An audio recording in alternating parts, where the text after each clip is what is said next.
बखरिया लग रहबो ना पिया बाटा बखरिया लग रहबो ना या लग रहबो ना हो या लग रहबो ना पिया बाटा बखरिया लग रहबो ना पिया बाटा बखरिया लग रहबो ना। हमरे ससुर जी के तीन तीन महलिया हमरे ससुर जी के तीन तीन महलिया उहे ले बोना जे मन लागल खिड़किया उहे ले बोना जे मन लागल खिड़किया उहे ले बोना।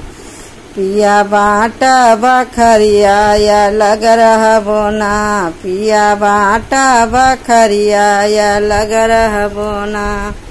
हमरे ससुर जी के तीन तीन बगीचा हमरे ससुर जी के तीन तीन बगीचा उहे ले बोना जे मन लागल ने बुलवा उहे ले बोना जे मन लागल ने बुलवा उहे ले बोना।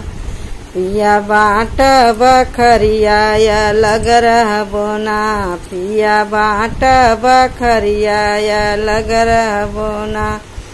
हमरे ससुर जी के तीन तीन बेटउआ हमरे ससुर जी के तीन तीन बेटउआ उहे ले बोना जे मन करे न करिया उहे ले बोना जे मन करे न करिया उहे ले बोना। पिया बाटा बखरिया लग रहबो ना पिया बाटा बखरिया लग रहबो ना। हमरे ससुर जी के तीन तीन बेटियुआ हमरे ससुर जी के तीन तीन बेटियुआ उहे ले बोना जे मन कबहू नया में उहे ले बोना जे मन कबहू नया में उहे ले बोना।